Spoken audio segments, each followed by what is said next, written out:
All right.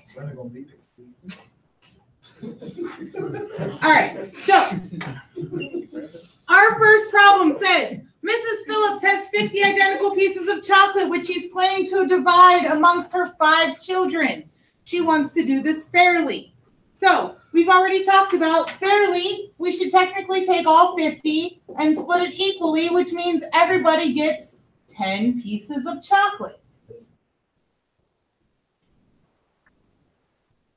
That would be the fairest way to do it. Give everybody 10 pieces, everybody gets a sugar rush. That's nice and rude. But instead, she's now decided she's going to teach her children a lesson about hard work. She decides to give her children candy based on how much time they work doing chores in the next week.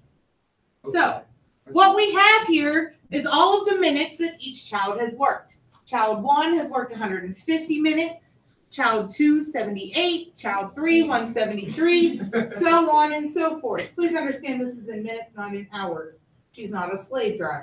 It's still low. Okay. We're at her. It's still low. It's still what? Still low. Low amount. I mean, child 2 is lazy. Like he ain't do nothing for the whole week. Well, watch what happens then. That lazy child is going to get screwed in the end.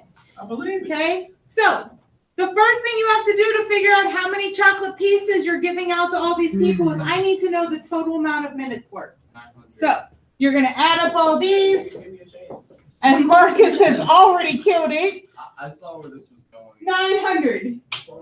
Okay? So, total the children have worked 900 minutes. Okay. We are going to divide. Child 1 has worked 150 out of 900 minutes. Okay?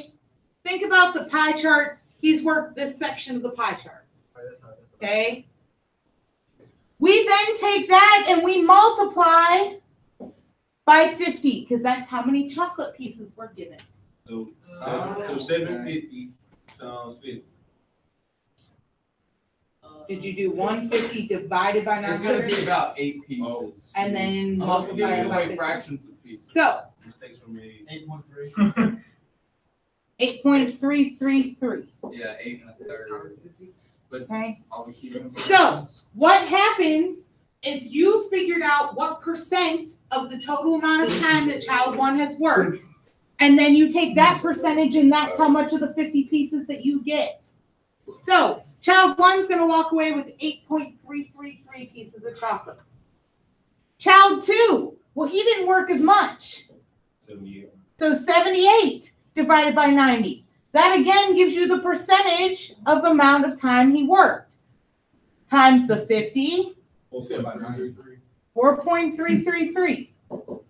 So, yes, Trey, child 2 was lazy. But they only get 4.333 pieces of candy compared to 8. Child 3 worked 173 out of the 900.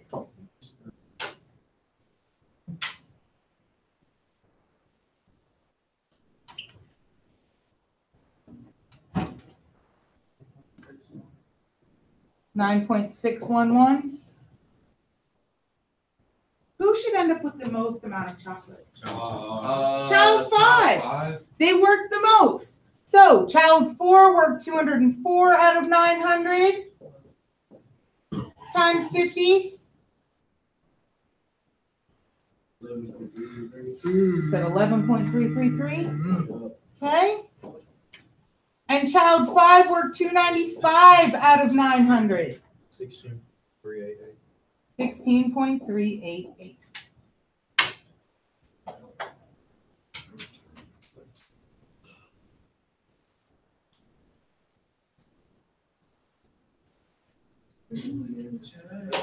Did you do it all correctly? Nope.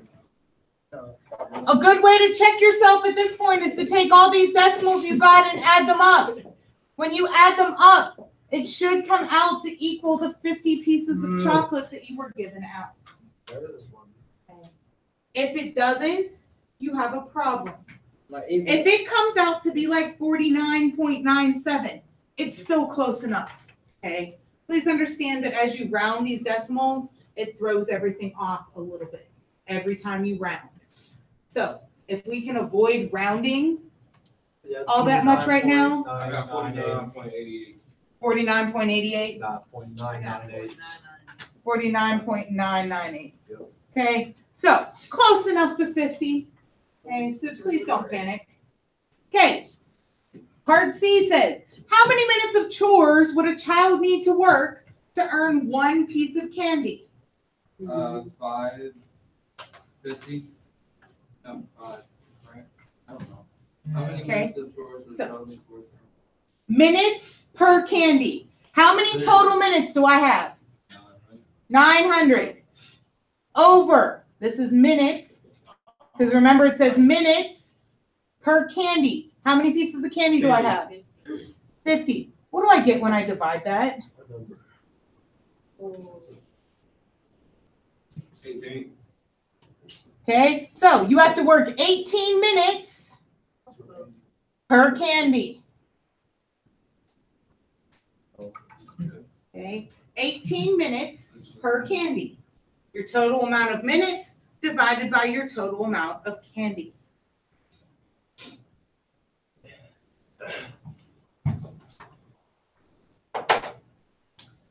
Okay, example number 2. Dr. Williams has 60 blank DVDs to give to 4 students in a class. What would one fair way be to divide the DVDs? 60 divided by 4. 60 divided by 4. Which means every student should walk away with? You're close. 14, 15. 15. 15 DVDs per student. Dr. Williams said that's not fair. I'm going to give them out based on their last test scores. So, child 1 got an 85 on their last test. Child 2 got an 88. Child 3 got a 92. Child 4 got a 95. Who should walk away with the most DVDs? Child 4. Child 4. So, same process. I need a total test score. 360. 360. So, child 1 got 85 out of 360. This time I'm multiplying by what? 60. 60. 60. 60. Oh, wait, I mean, yes. I have 60 DVDs to give out. So, you need to figure out what percentage child 1's test score was, and then take that percentage of 60. 14.166. 14.16 repeating. Same thing for child 2. Find their percentage of 360 and then find that percentage of 60.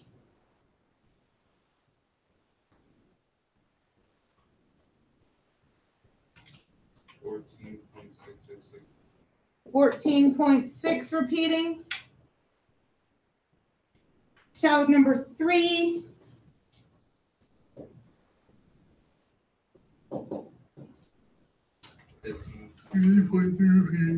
15.3 repeating.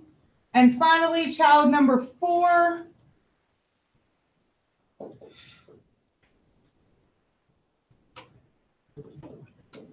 Yeah. 15.83 repeating.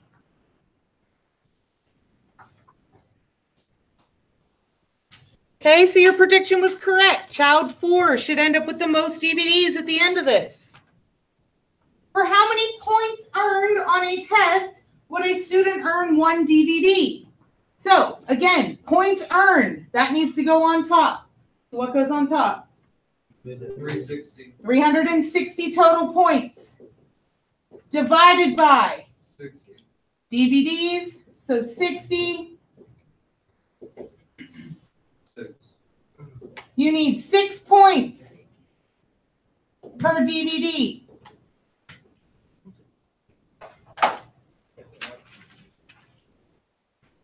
I have to change this here soon. Kids aren't gonna know what DVDs are.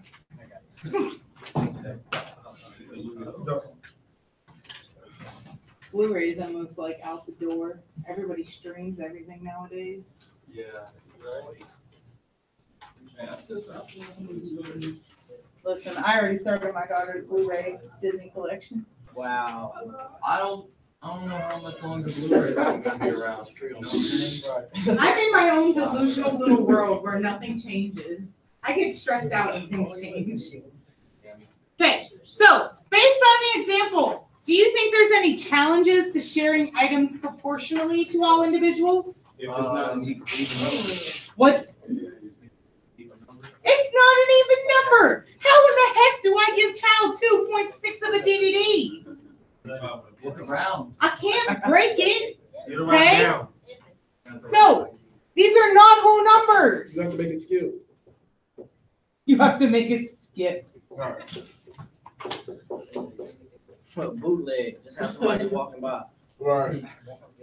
I still got some bootleg movies. Okay. I do too. So what we're going to do throughout the chapter is we're going to talk about different methods on how they want to fix this.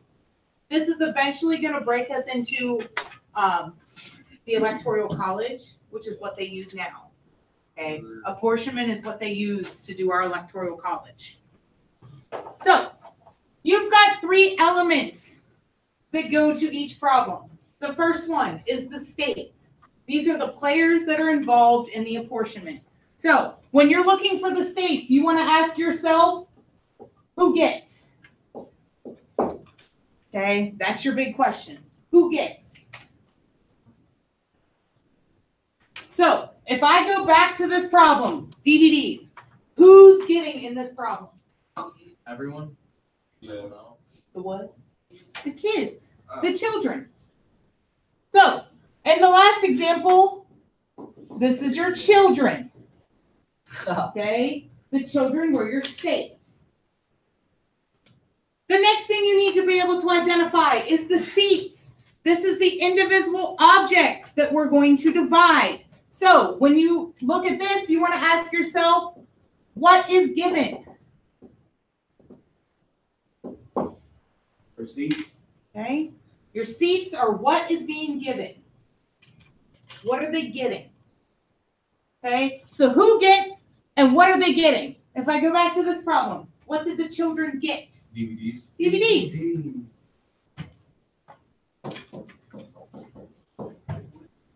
Okay? They got some DVDs.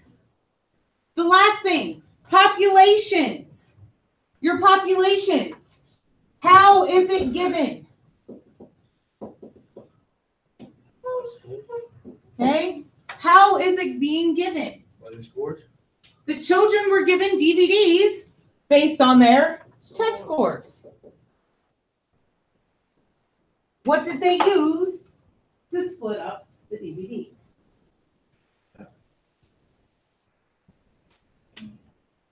So I may just give you a problem on your test that says identify the state, seats, and population. Okay, and you'll need to pull that information out. So, for example, these. Example number 1. States, seats, population. Mr. Gates plans to split $3,500 allowances between his 4 children at the end of each quarter. The children will receive their allowances in proportion to their GPA. Who gets? Children. The children. What are the children getting? Allowances. Allowances, money, however you want to spell it out, that works. Based on what? GPA. GPA. GPA.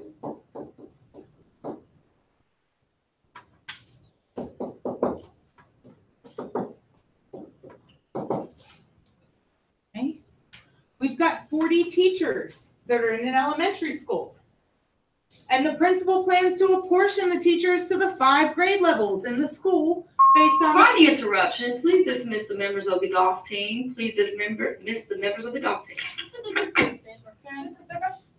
Based on the current enrollment to each grade level. Who's getting in this problem? Teachers. Yeah. No? Be careful. Read it again. You have 40 teachers in a school. And Grade the principal levels. is giving them to the grade levels. First through fifth. They're apportioning teachers to grade levels. So this is your grade levels. What are the grade levels getting? Teachers. Teachers. Based on what? Current enrollment in each grade. Enrollments.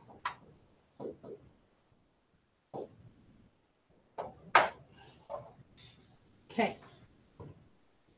Before we move on, notice this. We're talking big numbers right next to allowances. That's your seat. We're talking big numbers next to teachers. That's your seat. Okay, so that's an easy way to identify what your seats are if you can't figure it out. And that usually helps you figure out what the rest of it is. Okay, so just keep that in mind as we're working through. Okay, example 3. There are 75 administrative assistants for the entire college, which has 10 academic departments. Each department will receive assistance based on the number of students that have declared the department as a major. Who gets? The department. Departments. What are the departments getting? Administrative. Administrative assistants. Based on what? Number of students.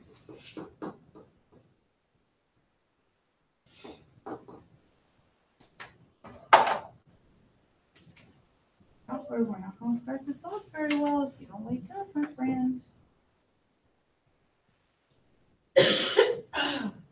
Okay, finally, your last one, states, seats, population.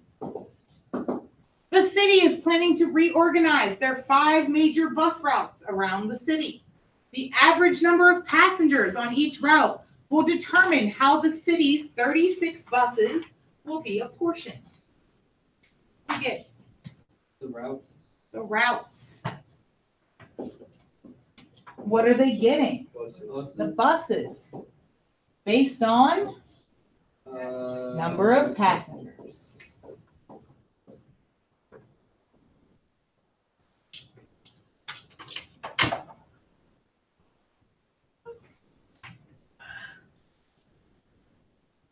What? We've got one more page front and back, and we're going to. It's mostly examples. I've got 2 formulas to give you, and then the rest are examples. Oh, what is what? I would say around the. Breathe. It's going to be okay. Okay, so there's 2 ratios that you're going to need to do these apportionment problems. The first one is your standard divisor. This is the ratio of total population to seats. Remember, a ratio is just a fraction. Okay, so to get your standard divisor, we take your total population and we divide it by your number of seats.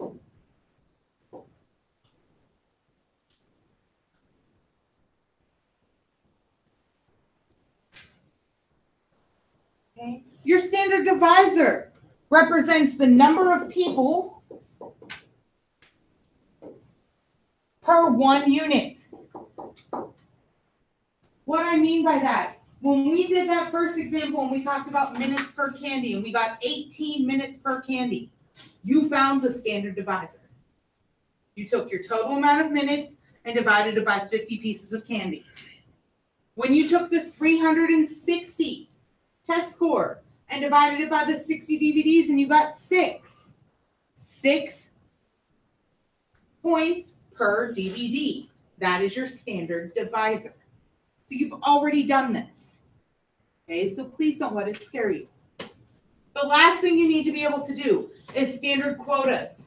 This is the ratio of the state population to the standard divisor. So to get that, quota is state pop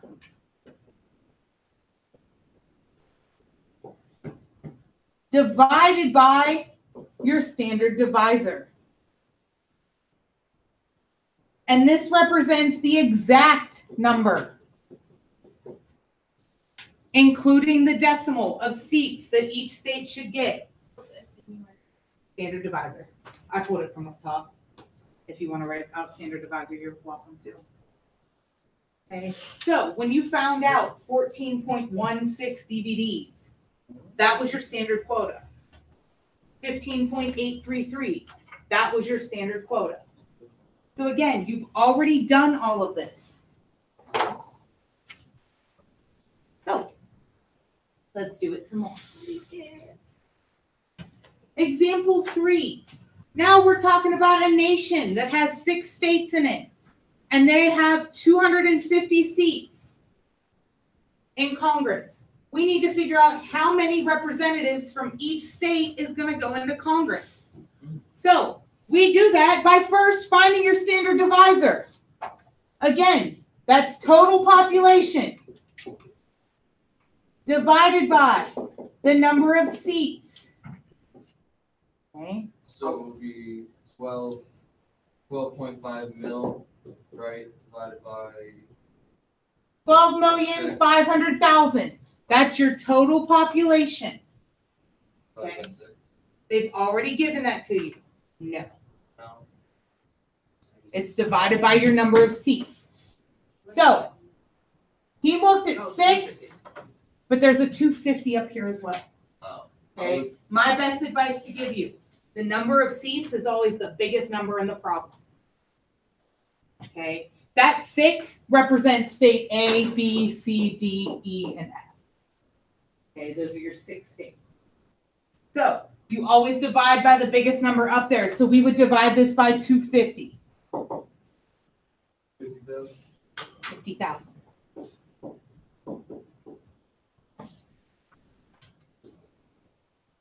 And that represents people per seat. Okay. So that means for every 50,000 people that are in a state, they get 1 seat in Congress. For every 50,000 people they have in state, they get 1 seat in Congress. Now we're going to find the standard quotas. So how many people does each state get? Well, state A started out with a population of 1,646,000. If I divide that by 50,000 people,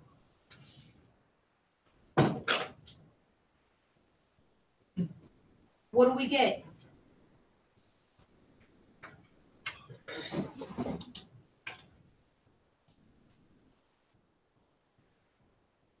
Say that question again? 32.92. 32.92. So that means state A gets 32.92 people in Congress.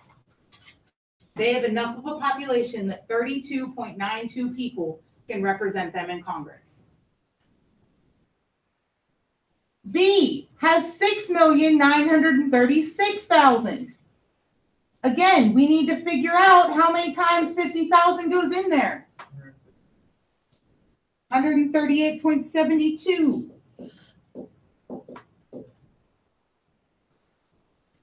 They should have the most. They have the biggest population. So they get 138 people to represent them in Congress. Okay, think about it. Our electoral college, who gets the most people? California. California. They've got a huge population. And then there's little people like Rhode Island and Vermont that only get a couple because they don't have a bigger population. So that's what we're doing here. C has 154,000. It's like 3 point something. 3.08. Okay. D had 2,091,000.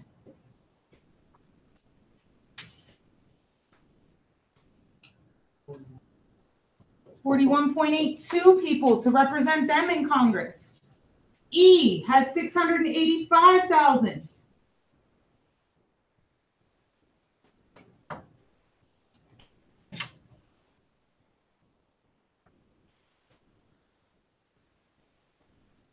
$13.70 for that one. And finally, F has 988,000.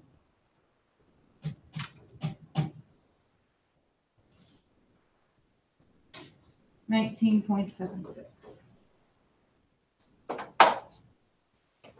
I again, if you're questioning, did I do this right? The easiest way to check it is add up all of these decimals, and you should end up with 250 or something very close to it. If you end up with like 246, I'd say something's off. Go back and check it. Okay, you should only be off by really decimals.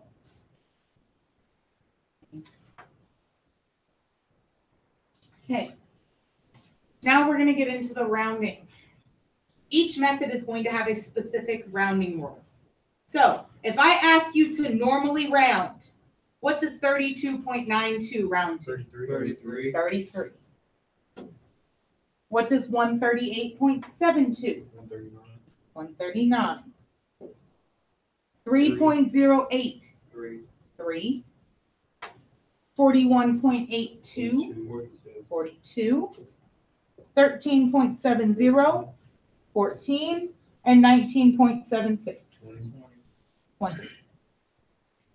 Okay. If you actually add that up, we end up with 251. Okay.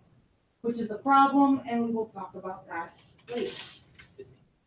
256. Okay, so we'll do a method that has to do with normal rounding. We're going to do a method that has to do with what we call an upper quota. Okay, upper quota, no matter what the decimal is, I want you to round that number up. Okay. So, 45.6. 46. 9.2. 10. 17.5. 18. 108. 108. 108. Okay.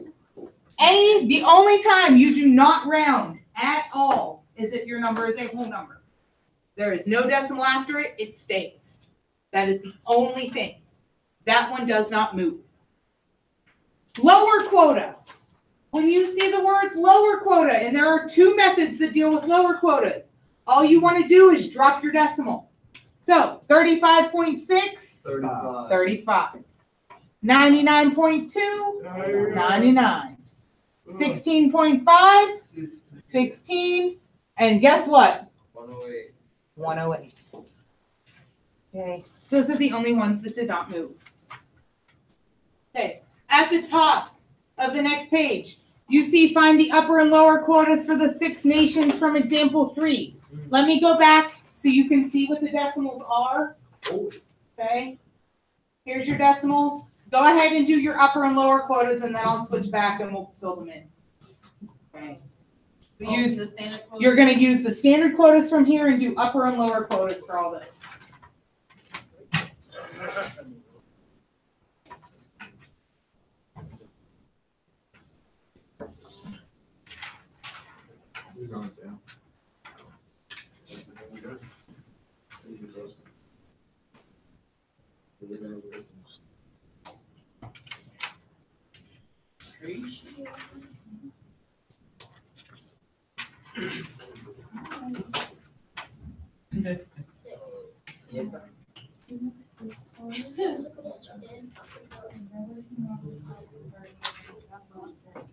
Can I do this one?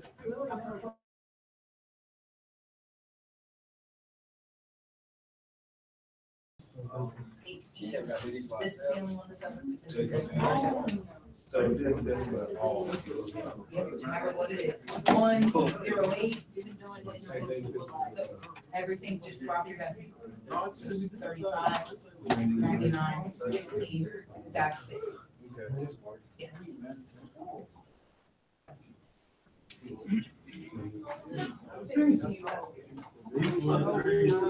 One has a question.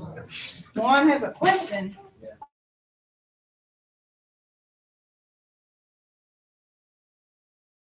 Because that's a 32.92. That is. Sorry, that's a 3. That's why it's confusing the heck out of me. He's like, what? How does a 0.9 round it clear up to 50 or down to 33 instead of up to 53? I'm confused. Exactly. Saphir, get over here and do your work. Saphir, get over here and do your work. Got a homework back. Got a homework. No, we're not done with notes yet. I thought you said this was last week. Yeah, we gotta finish the page. Friend.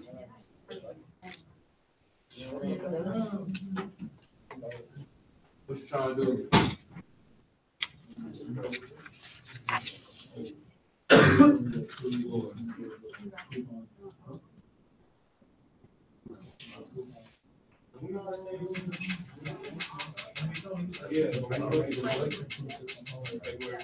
Hey, your work's done. So I can't say anything. We gotta add it.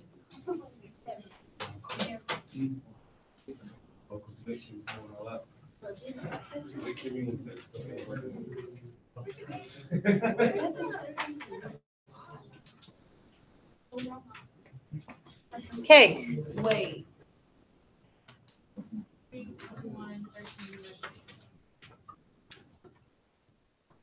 Okay. When you did your upper quotas, we got what? 152. You mean 46. No, I need 33. 33, I'm not sure. 39. 139, 4, 42, 14, 20. and 20. It should have come out to be 252. Okay. If all of your upper quotas are correct, that means all of your lower quotas are just one less than this. So we should be at 32, 138, whoops, 4, 3, 41, 13, and 19, which gives you 246. 246.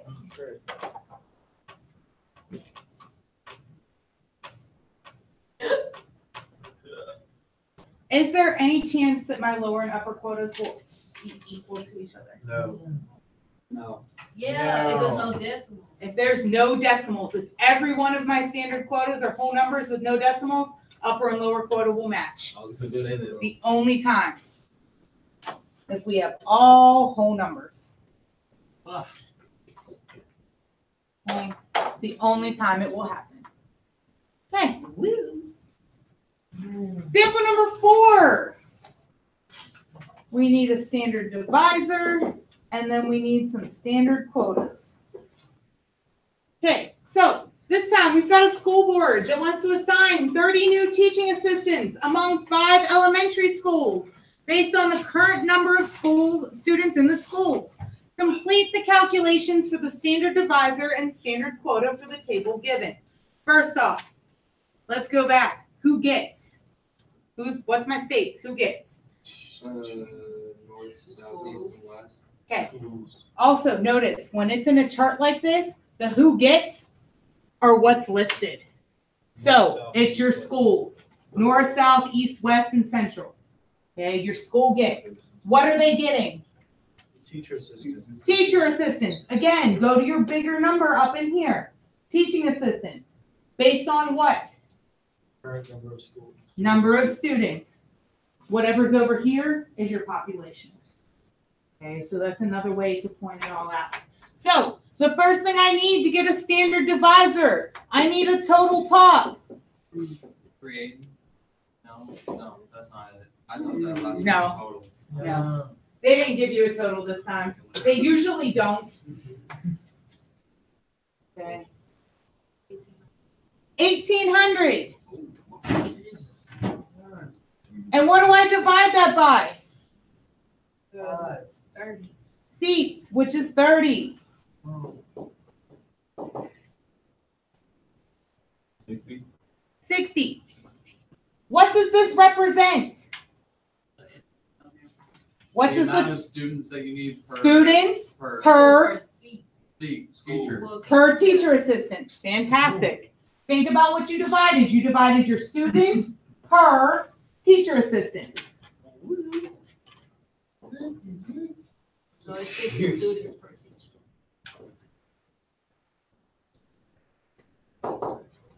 Okay. standard quotas to figure out how many teacher assistant goes to each school. North had 375 divided by 60.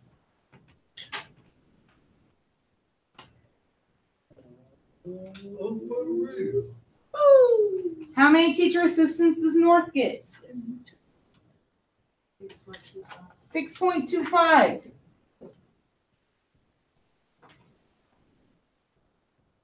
South has 297 students. 4.95. 4.95 teacher assistants. I don't know why I wrote 7. 4.95. East has a population of 408. 6.8. 6.8.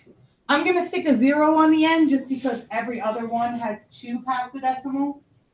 So I try to make them all even. And that'll make sense a little bit later when we actually get into some of the methods. Bang. Okay. West had a population of 340. 5.66. You said 6. 5.66. 5.66. Okay. And Central has 380 students.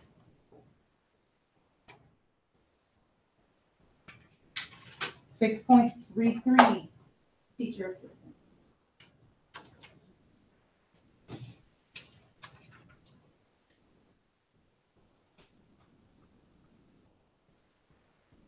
One more example, and then you guys can work on your 3 problems. Is that all you have to do to find this? Oh, yeah, I don't want to win. Mhm. You have to add them. No. If you add them up, you can add up all your standard quotas. A way to check yourself, and it should come out to be 30, which matches your total amount of teaching. So we just didn't add them and like that. No, it's fine. Unless I say, give me the total. Okay, last one. This time, we've got 4 players and 200 seats. Complete a table by finding the standard divisor, standard quotas, and appropriately round the standard quotas. So, standard divisor, the first thing I need is what? Total population, which is what? 900. 900. They gave it to you this time. 900 divided by what? 206. 200. And we get what? Well, yeah. 4.5. And when it's just population, this just represents people per, and it doesn't tell you what your seats are, so people per seats. Okay, to get every population standard quota, we take their individual populations and divide by the standard divisor. So state A should get 27.77 seats. They have enough of a population to walk away with 27.77 seats. State B, 150 divided by 4.5. 33.3. 33.33. Okay. I heard Jeremiah say 77.77 for that one. And finally, D, 61.11. Again, if you want to check yourself, when you add this up, it should come out to be 200. If not, something went wrong. Okay, all we're going to do is practice our rounding, and we're finished. I want to normally round all of these numbers. So, if I normal round, this is 28. If I normal round this one, 33, 78, 61. Guess what? If you add all that up, it comes out to 200 exactly. Whoa. Whoa. Which is, that's why that's the last method I'm going to teach you. Okay? If I want all of these to become upper quotas, we go where? 28. 34, 78. 78, 62.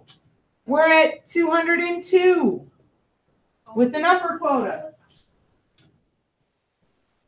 What if I want to round them all to lower quotas? 27. Remember, lower quota, just drop the decimal. Yeah. Okay. 33, 77, 61. For a grand total of 198. Questions or problems on any of that? No. Ring the bell. Ring the bell. Yes. I can't make the bell ring. Yeah. And I'm saying, I need to, we done learning what vocabulary everybody